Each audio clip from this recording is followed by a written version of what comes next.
ಕಾರ್ಮಿಕ ಇಲಾಖೆ ಹಾಗೂ ರಾಜ್ಯದ ವಿವಿಧ ಕೈಗಾರಿಕೆಗಳು ಸಂಸ್ಥೆಗಳ ಸಂಯುಕ್ತ ಆಶ್ರಯದಲ್ಲಿ ಕಾರ್ಮಿಕ ಸಚಿವ ಸಂತೋಷ್ ಲಾಡ್ ಇವತ್ತು ವಿಶೇಷ ಚೇತನರಿಗೆ ಮೋಟಾರು ಚಾಲಿತ ತ್ರಿಚಕ್ರ ವಾಹನಗಳನ್ನು ವಿತರಣೆ ಮಾಡಿದರು. ಬೆಂಗಳೂರಿನ ಅರಮನೆ ಮೈದಾನದ ಗಾಯತ್ರಿ ವಿಹಾರ್, ಗಾಯತ್ರಿ ಗ್ರ್ಯಾಂಡ್ನಲ್ಲಿ 1400 ಮೋಟಾರು ಚಾಲಿತ ತ್ರಿಚಕ್ರ ವಾಹನಗಳನ್ನು ವಿಶೇಷ ಚೇತನರಿಗೆ ನೀಡಲಾಗಿದೆ. ಉಪಮುಖ್ಯಮಂತ್ರಿಗಳಾದ ಡಿಕೆ ಶಿವಕುಮಾರ್, ಕಾರ್ಮಿಕ ಹಾಗೂ ಧಾರವಾಡ ಜಿಲ್ಲಾ ಉಸ್ತುವಾರಿ ಸಚಿವರಾದ ಸಂತೋಷ್ ಎಸ್ ಲಾಡ್ ನೇತೃತ್ವದಲ್ಲಿ ಕಾರ್ಯಕ್ರಮ ನಡೆದಿದೆ. ಶಿವಮೊಗ್ಗದ ನಿಟ್ಟೂರಿನ ಶ್ರೀ ನಾರಾಯಣಗುರು ಮಹಾಸಂಸ್ಥಾನದ ಜಗದ್ಗುರು ಶ್ರೀ ರೇಣುಕಾನಂದ ಸ್ವಾಮೀಜಿ ದಿವ್ಯ ಸಾನ್ನಿಧ್ಯ ವಹಿಸಿದರು. ವಚನಾನಂದ ಸ್ವಾಮೀಜಿ ಸೇರಿದಂತೆ ಅನೇಕ ಕಾರ್ಮಿಕ ಇಲಾಖೆಯ ಹಿರಿಯ ಅಧಿಕಾರಿಗಳು ಕೂಡ ಇದ್ದರು.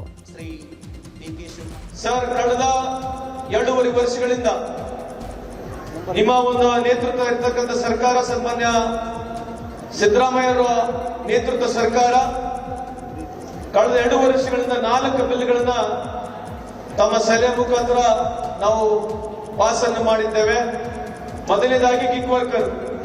ಇಡೀ ಭಾರತ ದೇಶದಲ್ಲಿ ರಾಜಸ್ಥಾನ ಅವರು ಮೊದಲನೇ ಬಾರಿಗೆ ಬಿಲ್ ಅನ್ನು ತಂದ್ರು. ಆದರೆ ಸಮರ್ಪಕವಾದಂತ ನಮ್ಮ ಕರ್ನಾಟಕ ರಾಜ್ಯದಲ್ಲಿ ಇರ್ತಕ್ಕಂಥ ಬಿಲ್ಲು ರಾಜಸ್ಥಾನದಲ್ಲಿ ಇಲ್ಲ ಸರ್. ನಾವು ರಾಹುಲ್ ಗಾಂಧಿ ಅವರು ಇನಿಷಿಯೇಟ್ ತಗೊಂಡಿರ್ತಕ್ಕಂಥ ಈ ಒಂದು ಬಿಲ್ ಅನ್ನ ಸಮರ್ಪಕವಾಗಿ ಇವತ್ತು ಅನುಷ್ಠಾನಕ್ಕೆ ತರ್ತಾ ಇದ್ದೀವಿ. ತಮಗೆ ಮಾಹಿತಿ ಇಲ್ಲ ಈ ಸಂದರ್ಭದಲ್ಲಿ ಹೇಳಿ ನಾವು ಮಿನಿಸ್ಟರ್ ಲೀವ್ ಅನ್ನು ಕೂಡ ತಂದಿದ್ದೇವೆ.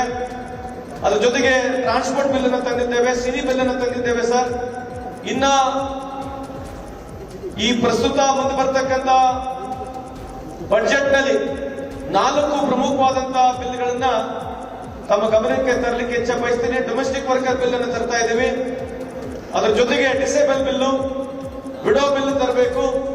ಅದ್ರ ಜೊತೆಗೆ ಇಡೀ ಅಸಂಘಟಿತ ಕಾರ್ಮಿಕರು ಏನಿದ್ದಾರೆ ಸುಮಾರು 1.3 ಕೋಟಿ ಜನರು ನಮ್ಮ ಕರ್ನಾಟಕ ರಾಜ್ಯದಲ್ಲಿ ಸುಮಾರು 83% ಜನ ಏನು ಅಸಂಘಟಿತ ಕಾರ್ಮಿಕರನ್ನು ನಾವು ಕರಿತೀವಿ. ಅವರೆಲ್ಲರಿಗೆ ಅನುಕೂಲ ಆಗಲಿ ಅಂತ ಹೇಳಿ ಡೀಸೆಲ್ ಮೇಲೆ, ಪೆಟ್ರೋಲ್ ಮೇಲೆ 1 ರೂಪಾಯಿನ ಕೇಳ್ತಾ ಇದೀವಿ ಸರ್. ನಮ್ಮ ಗಮನಕ್ಕೆ ಇರಲಿ.